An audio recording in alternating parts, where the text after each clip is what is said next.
Everybody. So you heard my live stream yesterday. I basically explained every logical fallacy that justifies procreation. I know that live stream wasn't very interesting, but I think that it was important because it really does deconstruct every justification for procreation and exposes it as a logical fallacy. I am going to follow up by talking about Nietzsche again, but before I go down there line of thinking, I do want to basically explicitly explain why anti-Nazism is actually parental anarchy. I've said it before, but now I actually want to do a live stream and talk about it, um, and how anti-Nazism is actually the greatest threat to all forms of oppression, capitalism, statism, any form of extraction, any hierarchical structure. Like anarchy is the I mean, sorry, anti-Nazism is the ultimate threat.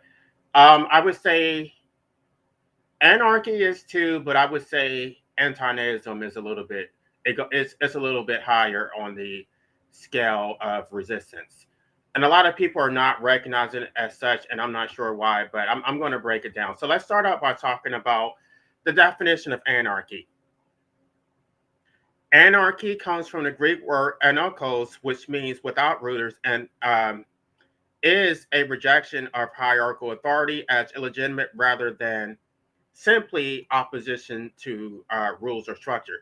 That's something that a lot of people get wrong because they think that anarchists are just against all law, like any type of lawful authority. We just want chaos. No, we're against illegitimate authority. We don't make assumptions about authority. You actually have to establish it. So basically, anarchy is based on the premise of the logical fallacy of assuming facts without evidence. Because a lot of people make this fallacy. They just assume authority without having any foundation for the authority, and anarchists reject this. And this is where there's an overlap between anarchy and antinatalism, right? So in a social contract, Jean-Jacques Rousseau observed that the family is the first model of all political societies, right? It's a prototype for all political authority. And I think I've talked about this before. Aristotle basically said the same thing, that communities are based on the family, the community, and then the polities. So the family is the cornerstone of all societies.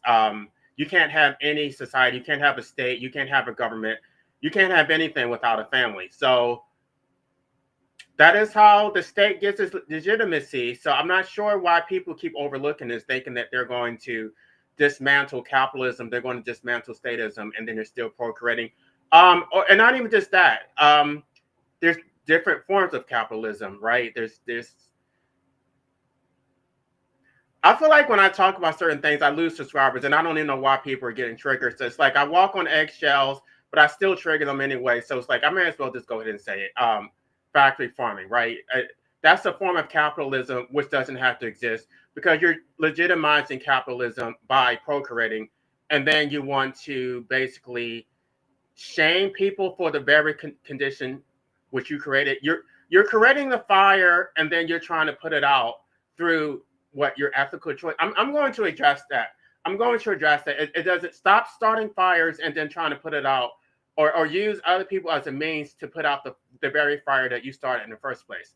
Um, so the consent principle of anarchy requires genuine consent, right, to those who are subjected to authority, right? The burden of proof lies on a person exercising authority. They have to justify and actually explain where they got their authority from, or what is the actual logical basis of their authority. We're not going to make assumptions. You have to actually prove it. What is the basis of democratic authority? It's not based on anything, which my book dismantles the legitimacy of democracy completely. It dismantles the legitimacy of procreation. I think it dismantles all authority which isn't reciprocal, that isn't voluntary. Like that. I think that book is a checkmate for anybody who wants to procreate or anybody who supports democracy. Like I would love to debate anybody who's pro-life or pro-democracy, and then tell me how you can defend either structure, because it's completely illegitimate. Everything about this structure, capitalism, democracy, procreation, is all illegitimate. And that's fine. I mean, because somebody was recently telling me that they acknowledge that democracy is illegitimate, it's not really based on consent, but it's just the way things have to be. It necessarily has to be uh, there necessarily has to be state violence in order to maintain order. So therefore, that means that it is legit. No, it's not legitimate. Like I understand that maybe that does benefit you. Maybe you do think that we need to have state violence in order to maintain order. But that order itself does not benefit me. It benefits you. I don't mind the chaos.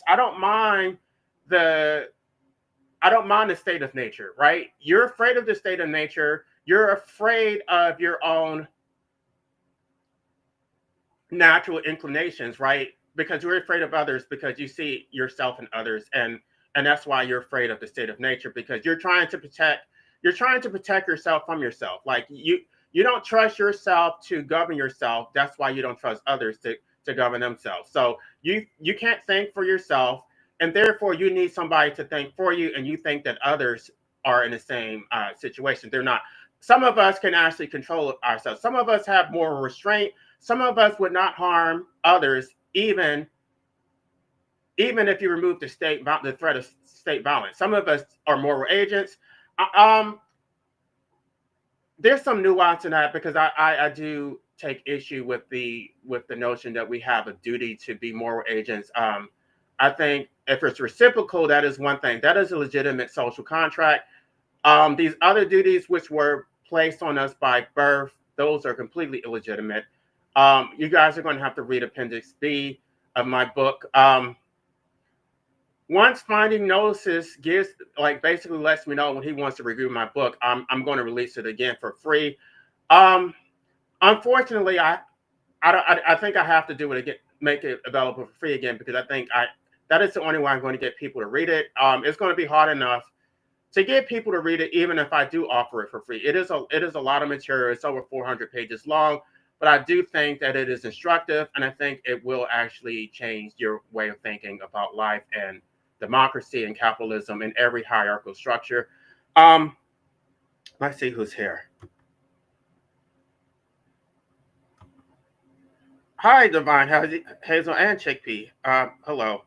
By the way, Chickpea, I defended you yesterday. They were trying to say that you were bashing me for being gay. I'm like, no, that's not what she was saying. Like, she didn't know, but she wasn't bashing me. So yeah, I think they took that out of context. Anyway, let's keep going. Chickpea is not homophobic, y'all. Um, when someone decides to procreate, they exercise extraordinary power by unilaterally determining that a new person will exist, what genetic conditions they will have, where and when they will exist, and under what circumstances they will be born.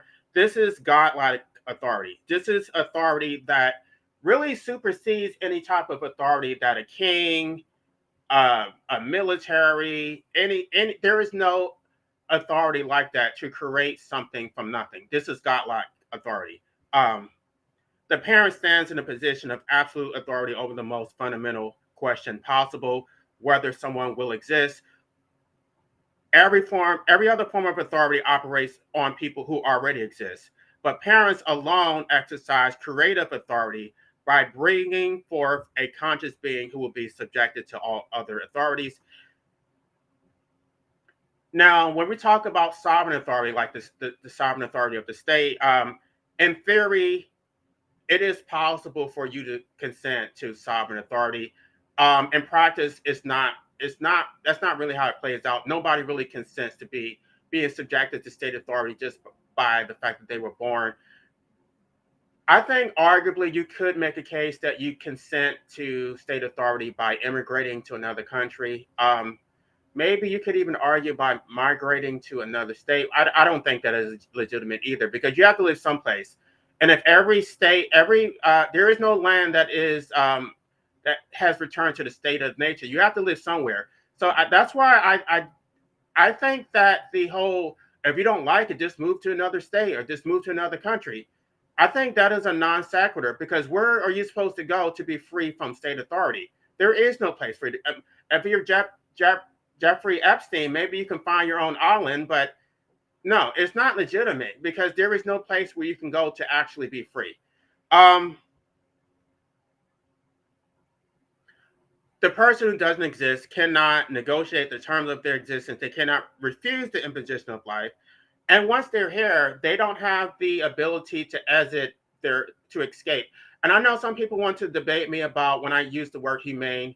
Maybe I need to be precise about the language, because apparently there's a disparity about what the word humane means when it comes to human beings. But everybody understands what humane means when it comes to animals, right?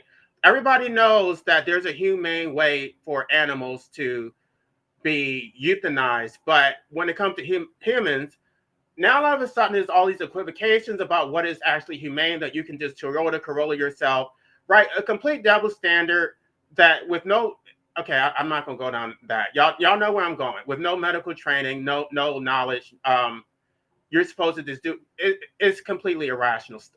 Um, when I say humane, I'm talking about with medical assistance. I'm talking about a safe way of doing that isn't going to be traumatic, without any risk of failure, without a risk of permanent debilitating injuries. You know what I'm talking about. You know exactly what I'm talking about, and you're gaslighting me. So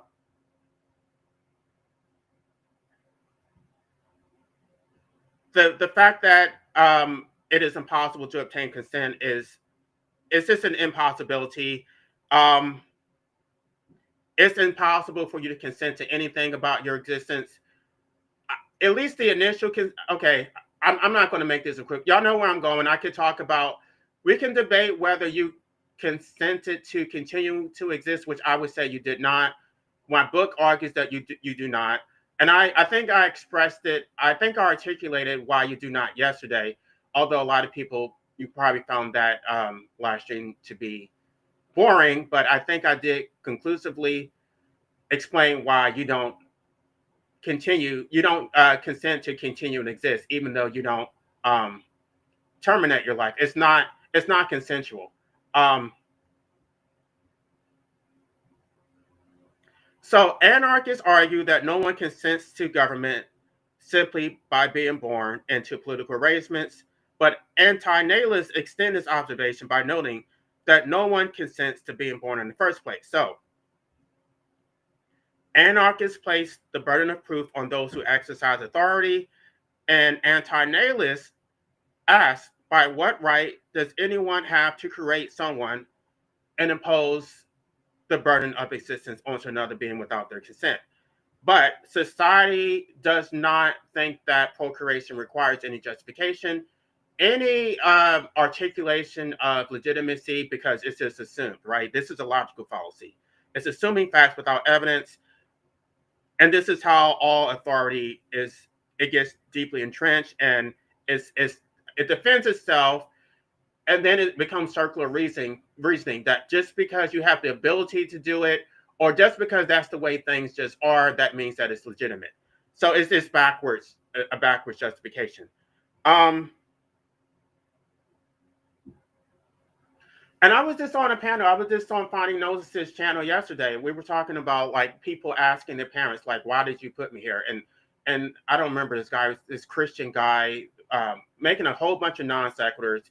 He was assuming that anybody who asked that question would necessarily be asking that question out of malice. Like, no, it's not out of malice. I didn't even know how to approach my parents with that question. I really was curious to know what their answer was, because the reason why you want to know that question is because people are constantly asking us, what do you want to do with your life? Why are you here? Like, it's just like, I don't know. I didn't create myself. Like, maybe I can go to the source of my creation. Maybe I can ask my actual creators, which, unlike this person, I'm going to acknowledge that my creators were my parents. It wasn't God. Like, he kept talking about God and ranting on about God without ever establishing that God actually exists. We were just supposed to go down his line of thought, and just for the sake of argument, I did humor him, and for the sake of arguing, though, let's say God exists. We've already established during that conversation that the Bible is actually, it actually has a strong case for antinatalism too.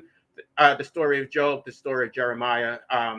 He really had no response for that. So this is the reason why you got to know your stuff when you're debating people. At best, they can overtalk you. They can just try to change the subject, make logical fallacies. But when you know your stuff, um, they get, and okay.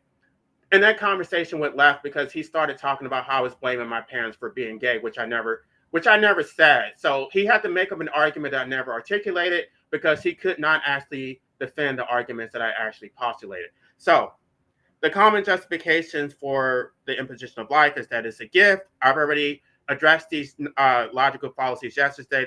The pleasure will outweigh the pain. It's natural. It's necessary for society to continue. Blah blah blah. Now let's get to this love justification, because that was something that he also uh, postulated. He was saying that the basis of parental authority. Well, actually, he didn't say that. He said the basis of parental authority is that parents are protecting their children. So you have the parents have authority to protect the children, because if they didn't, the child would touch the fire or do something that's not a justification for the original imposition. It's a post hoc justification. Um, I don't think he understood what my question was. And it's like I was trying not to be rude and interrupt him, but it's like, that's not what I asked. So you're going to take the next 15 minutes answering the question that I never asked. And then I have to wait till you finish to redirect you to answer my actual. I wish this was a court of law where I could just object. Objection, non-responsive. Anyway, let's keep going. So a lot of people will claim that the basis of parental authority is love, but it's impossible to love someone who doesn't exist. Love requires an object. You cannot have a relationship with nothing, and a non-existent being cannot be the object of love. At the moment of conception, there is no actual person in love, which means whatever feelings the parents have are directed towards the idea of a person rather than an actual person of their own autonomy, like their own autonomous existence, right? So when parents claim to love their potential child, they actually they're actually loving themselves. They love. I know this sounds kind of callous, but I'm just basically making a logical argument of what would flow from what they're actually saying. What they actually love is their own genes. They love their own gene expression in that child. They love their own hopes and dreams projected into that child, their own desire for meaning and legacy, their own need for validation, their own anticipation of fulfillment, their own image of what parenthood will mean for them. Um, I really don't think there's any way to negate this, because again, you can't love someone who doesn't exist. So, and I know they'll say that they love. I'm not going to be so callous to say that they don't actually love their children after they exist. I'm sure that they do, but I'm talking about the initial imposition. Um, the parent is loving a projection of themselves, an extension of themselves, a fantasy version of themselves as a parent, and the parts of themselves they imagine through the child. The child is created to serve a mirror for their own instrumentation, creating another conscious being to serve as a reflection of themselves, to validate their existence, to extend their ego beyond their lifespan. They don't procreate to give love to their children. They procreate to receive love, meaning validation and purpose. They create a being to serve their emotional needs. Any love they develop only, the love that they feel develops only after the child exists and begins fulfilling their pre-existing needs. This makes the relationship transactional. The parents impose existence to meet their own needs, and wherever love follows, cannot retroactively transform the original imposition into an act of love. At best, parents love their biological children after their children have validated the parents' existence and choices.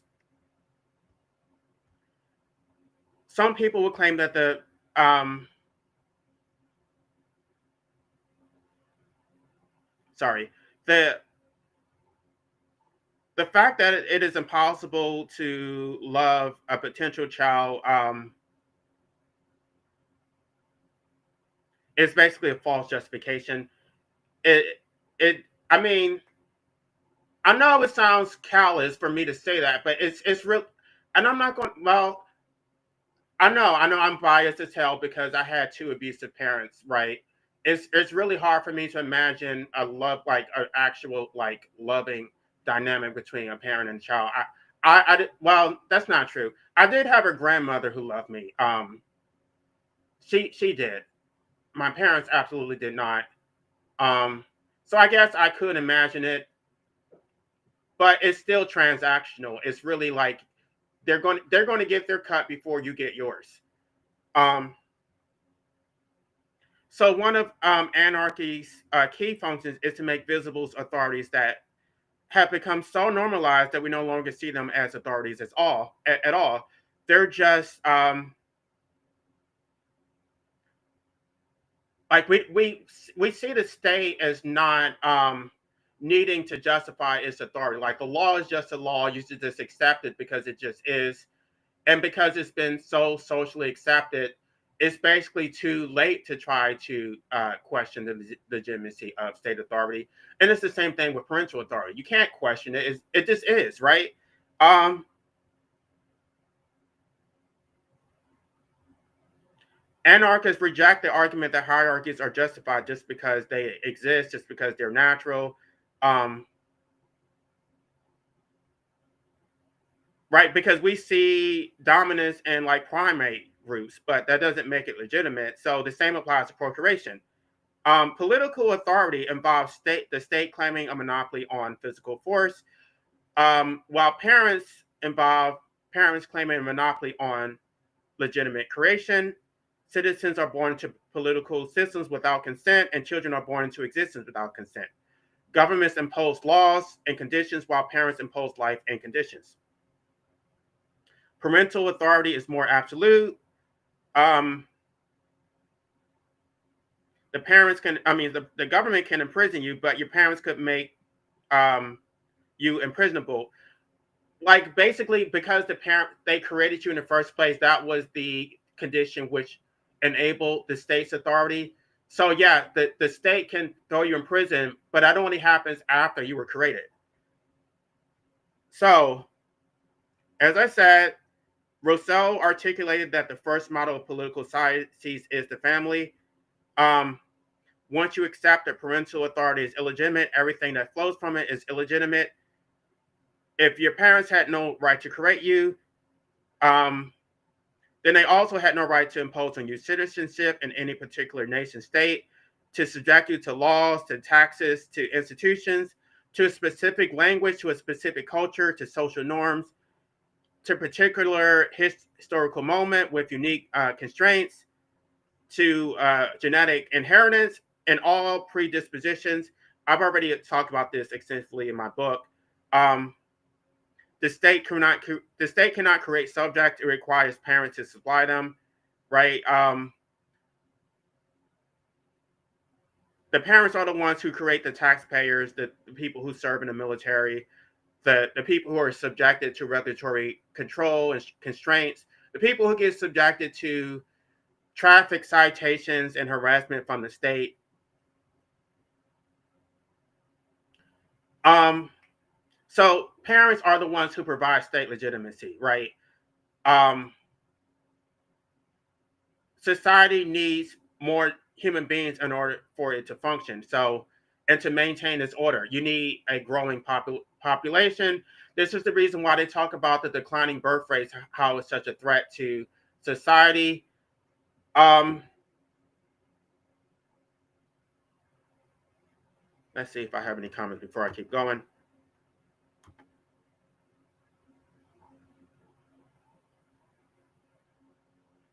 I appreciate you buying a book. I'm glad that you got something out of it. Again, I'm going to make the ebook available for free because I do think that it is like it. I think it. I know I wrote it, so I'm not completely objective, but I think I'm somewhat detached from it because it's a product that I thought about long and hard. It's my book. I put my name on it, but I feel like it's all of our book. I feel like everybody contributed specifically because I was having all these debates like on Finding Gnosis' channel. Um, and there were a lot of things that I didn't think of, but like engaging with people, it allowed me to make the book much more comprehensive. So I feel like this is all of our book, which is why I'm making it available for free. Like outside of our circle, they can pay for it, but I feel like you guys did contribute. So there's that. Now, where was I? So once you remove procreation, every state institution gets dismantled. Not through revolution, not through violent overthrow, not through political organizing, but simply through the absence of new subjects, because every state institution exists to manage, control, organize, or serve a population, and removing procreation makes every single institution obsolete. Without procreation, capitalism collapsed because there are no workers to exploit for labor. There is a caveat to that, which is AI, which I've addressed in chapter 7 of my book. No consumers. Well, they can't really eliminate the need for consumers, so they can eliminate the workers, but they can't really eliminate the need for consumers to sell products. No renters to extract housing from. No debtors to trap in loans. No wage slavery with people forced to sell their labor to survive. No accumulation of wealth. Um, it would actually end factory farming, by the way, for the vegans here who think that they're going to procreate their way to animal liberation. It absolutely makes no sense. Without procreation, factory farming ends because there is no demand for meat or dairy products, no human population requiring industrial scale food production. Billions of animals are never brought into existence for slaughter, and the greatest source of animal suffering in history simply stops. Right. So you can take your half-hearted aestheticism approach of just changing your diet while still procreating. I'm going to address that. I'm going to address that in detail. Why that doesn't make any sense. It's not possible. I understand that your intentions are noble, but you're not actually accomplishing your goal. Just if you're procreate, I respect the vegans who are abstaining from procreation and on a plant-based diet. But if you're just on a plant-based diet and you're procreating, that defeats the whole purpose of going vegan. Without procreation, every hierarchical structure dissolves into patriarchy. Excuse me. It dissolves. So that includes patriarchy. It includes racism. It includes class systems, ableism, religious oppression, educational hierarchy, healthcare exploitation. Right? Every form of exploitation gets dissolved if you stop procreating. It saves the environment. Without procreation, environmental destruction ceases because human activity, which causes the climate crisis, will end. No pollution, no fishing and shipping, no species extinction from human activity. They always want to talk about conservation. They never want to talk about procreation, right? It would end all war. All war ends because there are no soldiers to recruit, no nationalism with populations to pit against each other. Antinatalism is the ultimate abolitionist strategy because it does not reform oppressive systems or destroy them by force, but simply allows them to become obsolete by removing their human infrastructure. It is abolitionism in its purest and most complete form, the end of all subjugation, exploitation, and domination achieved not through confrontation, but through the cessation of procreation. Every abolitionist movement in history has focused on ending specific forms of oppression, but anti-nazism is the only abolitionist strategy that ends all oppression at once by removing the foundation that every oppressive system rests upon, the continuing of new subjects to oppress.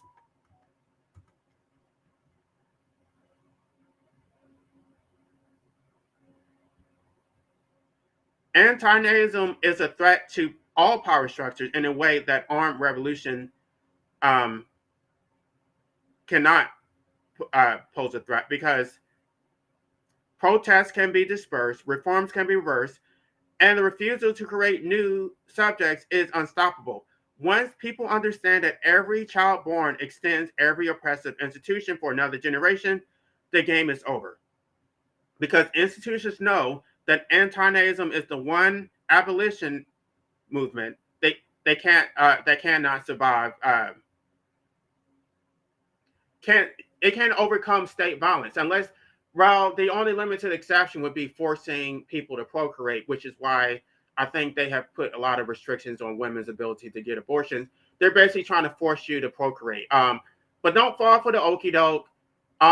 You're just going to have to overcome their barriers, right? You're going to have to use birth control. You're going to have to get sterilized if necessary, but you can't let the state force you to procreate if you don't want to. If you don't want to have a child, you should not have a child. It's for the state benefits from the child more than you do.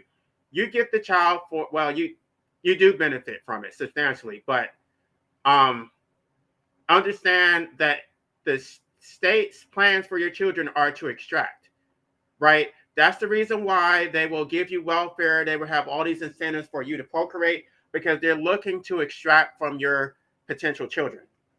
Now, a lot of you will think that the state is doing you a favor by helping you raise your kids, by giving you SNAP benefits. But this is an inversion of what is actually going on, right? Because the state is not helping you, right? They're seeking a return on their investment, right? So the reality is that you're creating a new citizen for the state, right? The SNAP benefits are paid for by the taxpayers, and they're not actually charity, but they're inadequate restitution for the service that the child will provide, which I argue also in chapter 4, no, chapter 3, that the restitution that is owed for not for the imposition of life, but for maintaining that life involuntarily, by forcing you to exist, by prohibiting your right to opt out. The state owes a debt for that, and that is socialism. So the state is the primary benefactor of procreation, not the parent, because the parents, they do get love, meaning, and fulfillment, but the state gets legitimacy for its existence and someone who will pay into the system for at least 40 to 50 years. So they both benefit, but I think the state probably benefits a little bit more. A child will pay hundreds of thousands in tax revenue over their lifetime, and work for decades, generating profit for employers. Really, what the parents get is not really tangible. They're getting emotional fulfillment. It does come at an enormous cost, but the state is getting like tangible extraction. The state has successfully convinced people that having children is a biological imperative you cannot resist. It's a natural life stage rather than a choice. It's what gives life meaning, evidence of normalcy and maturity, and a private decision matter rather than a political act. Procreation is a political act. An abstention from procreation is also a political act. It's basically like it's a political act. It's a political act in the sense that you are either legitimizing the state or not legitimizing the state. If you don't think that the state is actually taking care of its citizens, then you should not reward the state with more subjects, right? Stop rewarding the state for something that it has not earned. The state is not taking care of us. The state is oppressing us, exploiting us. We don't even have any rights. I also explain that comprehensively in my book. We have rights on paper, but they're not enforceable. They have concocted every procedural and technical tool to basically erode the Constitution. I'm like, the Constitution is completely meaningless. You can't sue a state actor and actually get vindicated. So the state has weaponized your biological inclinations to prevent the recognition of the actual leverage that you have. Your urge to have sex is biological, while the decision to procreate is political. And they need you to think that your desire to procreate is your desire, not their need. I want you to understand that, because that's another thing we were talking about in that live stream, that most people are not really driven by a desire to procreate. You have a desire to have sex, which is mostly hormonal, and then the procreation is just like an afterthought. It's most pregnancies are accidental. Um, Most people don't procreate intentionally. It's just like something that happens. Unless you're using like IVF or something, or like you're actually planning. It's no. It's if you're heterosexual and you have sex without protection, eventually there's a good likelihood that the woman is going to become pregnant. But it doesn't mean that you actually want, like, if people had access to, like,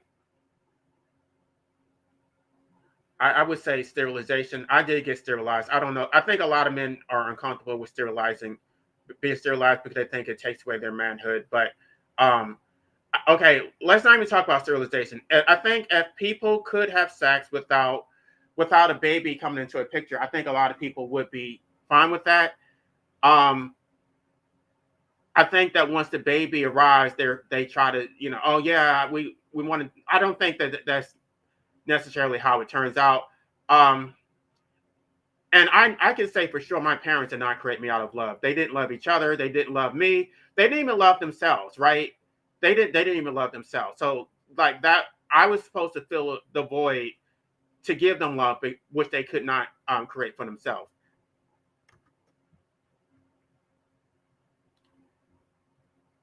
Let's see if I have any more comments. I'm almost finished, y'all. Yeah, it is. It is a lot. It's a lot. And I'm sorry. The only thing I wish I could have done differently, I think the bullet points were, when you convert it on Kindle Create, the bullet points don't line up the same way. So what I tried to do is I took snapshots of the bullet points and then inserted them as images. So the text looks a little bit different. Like the bullet points look different from the other text, but it was the only way that I could get them to line up. But I think the actual arguments are solid. I'm actually looking forward to having somebody actually read it, and then I can actually start debating people. I'm glad that you are reading it. I really appreciate everybody's support.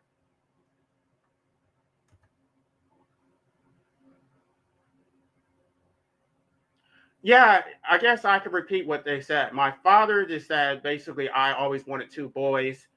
My mother just pathologized me and said that I needed help for even asking that question. She didn't even give me a response. She just thought the question itself was ridiculous. So it was a complete dismissal.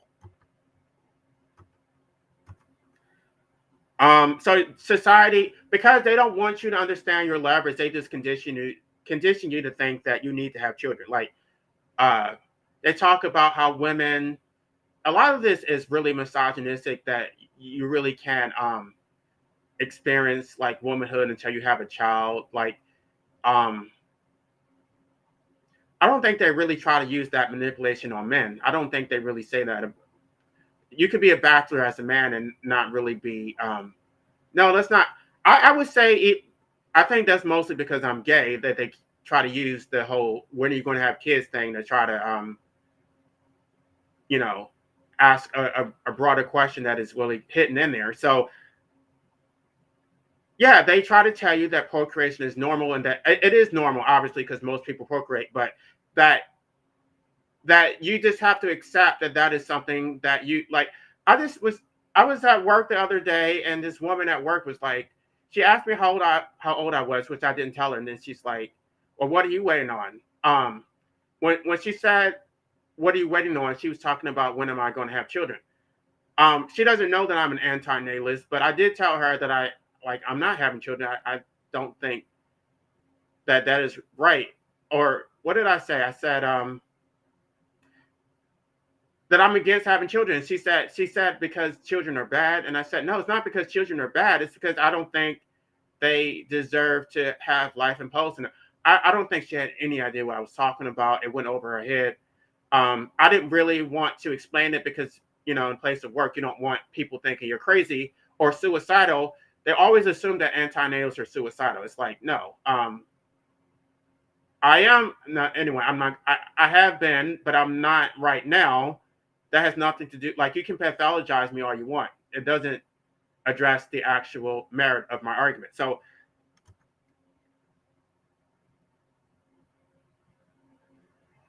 you do face social ostracism for refusing to procreate. You do face psychological pressure. They'll tell you that you regret it. Um, they never talk about the people who regret having children, though, right? There's a lot of people who regret.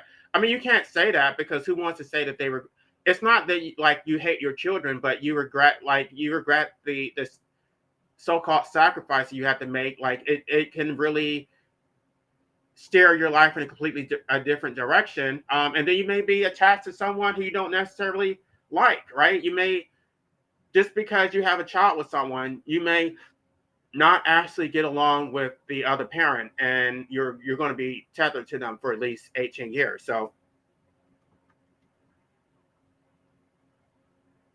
let's talk about the declining birth rate. So when we see the declining birth rates, we see the mass slip of the master state, right? We see them expose their dependence on human capital, is what I'll call it, right? Um, because then they start panicking, right? They spend billions on pro-natalist policies. They start restricting women's access to abortions, right? They get alarmist. They get their think tanks to try to solve demographic crisis. They talk about economic collapse. There's media campaigns promoting parenthood, blah, blah, blah, right? So declining birth rates are the state's existential crisis. And then we can look at examples like South Korea, where their birth rates dropped to 0.072%.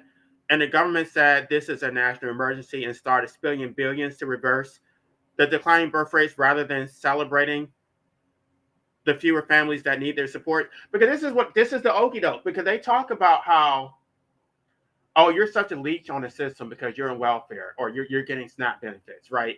But if you stop procreating, guess what? They will be begging you to have some children and to go on welfare. This system needs you to procreate, right? So they're going to try to shame you for taking help from the system. But I guarantee if you stop, they'll be begging, they'll be throwing food stamps at you.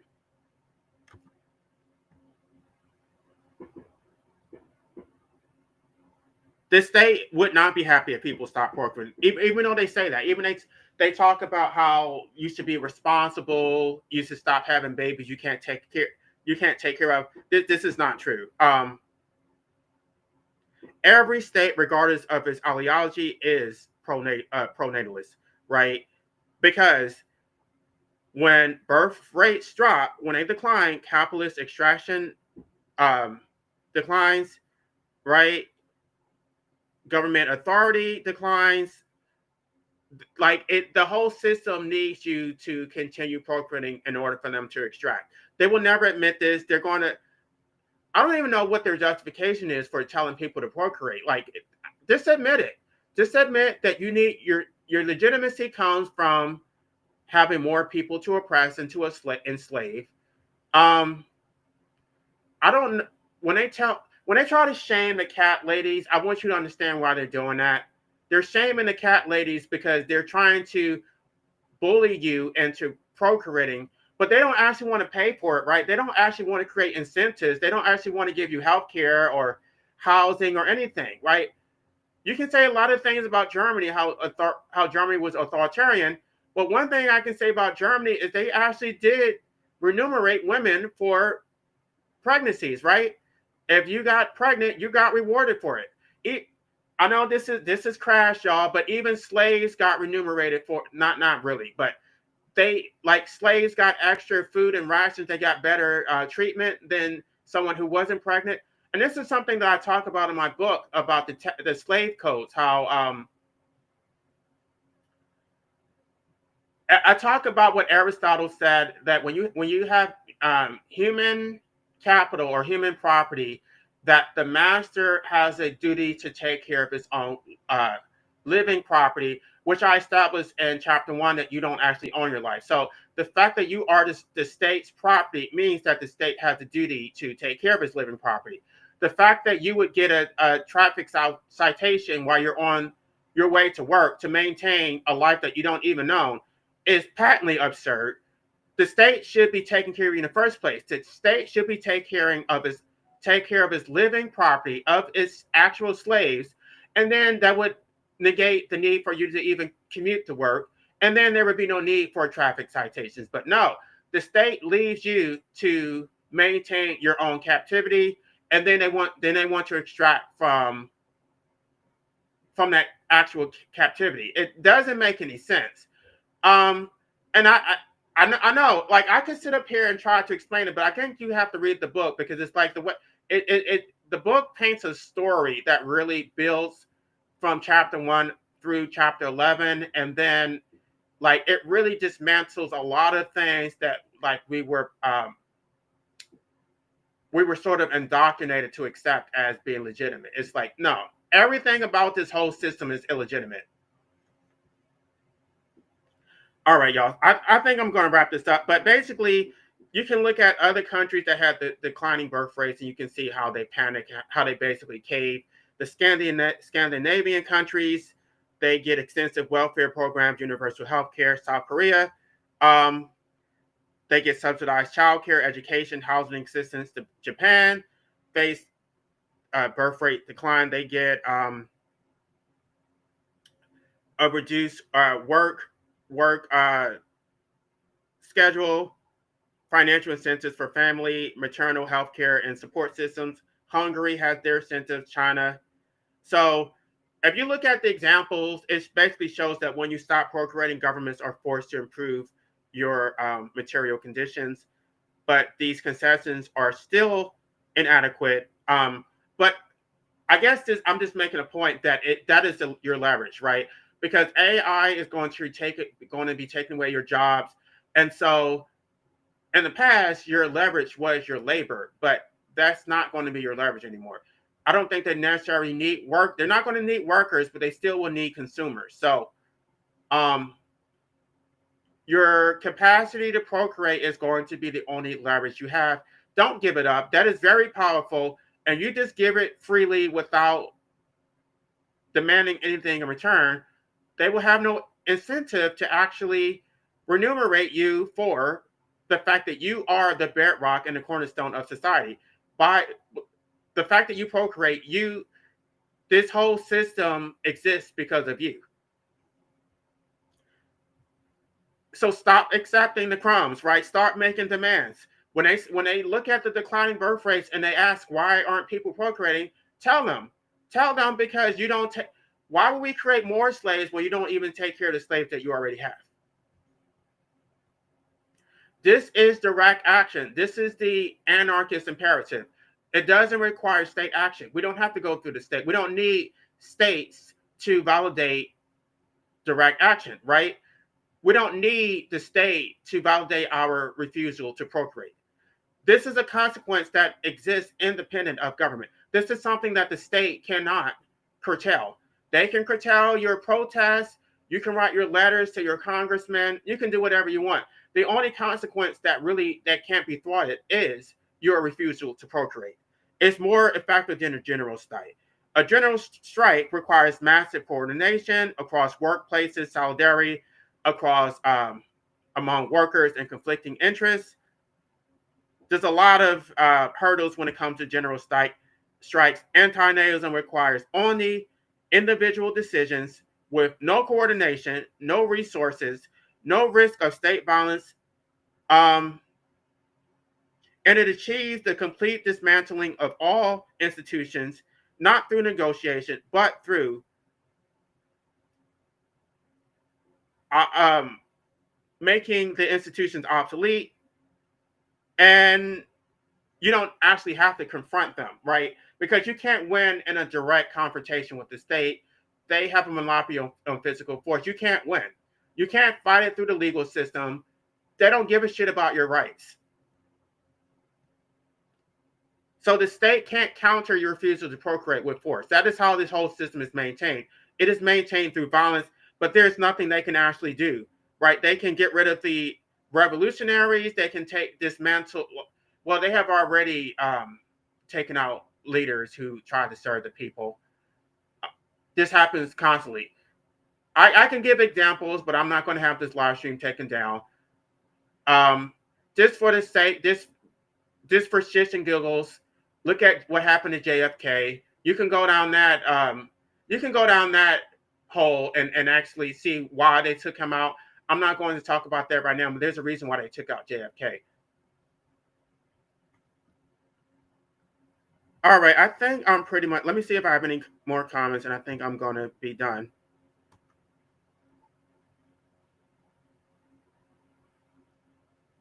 Right.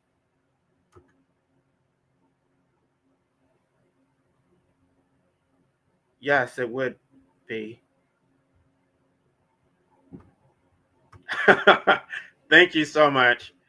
Um, right. So basically, the whole purpose of that book is I'm trying to weaponize anti-natalism into a political strategy, and it should not be purely academic. It really should be mobilized and galvanized. When you ask, like, I think the reason that anti-natalism isn't growing because it has limited utility. We're only talking about the ethics of procreation. We're not talking about it as a political tool. It's yeah. I think that anti-natalism needs to be brought out of the academic discourse and brought into political discourse. All right, y'all. I think I'm pretty much done. Um, so basically, don't give up your leverage. Like procreation is the only leverage that you have left, and I'm not sure why people don't recognize their power that they have. They do. They have a lot of power. It is the most revolutionary act that you can possibly imagine. Um,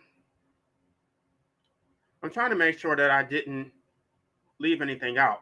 Right. I guess let me go back to the original title. So the reason that I did this is to um, make the case that anti-natalists are already anarchists, right?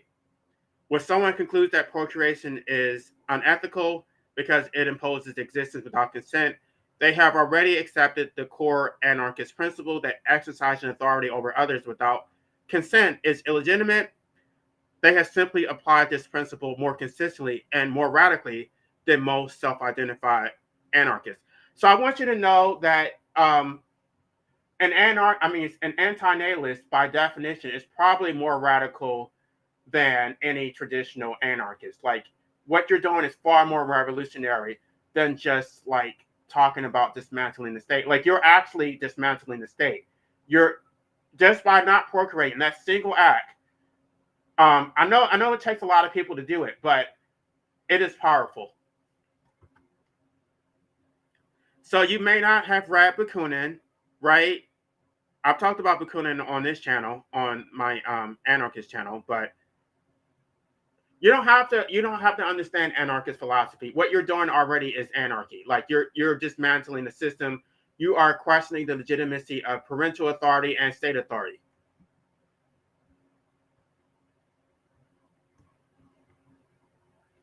So you're practicing anarchy whether you recognize it or not. You don't have to assume authority. Authority has to be established. Um, Anti-natalism questions the legitimacy of authority that is so fundamental, so assumed, so deeply woven into human existence that most people have never even recognized its authority at all. And that is exactly what anarchy is supposed to do. All right, y'all. I think that's all I have. I'm going to end this because I'm going to come back over the weekend. I'm going to review chapter 2 of my book.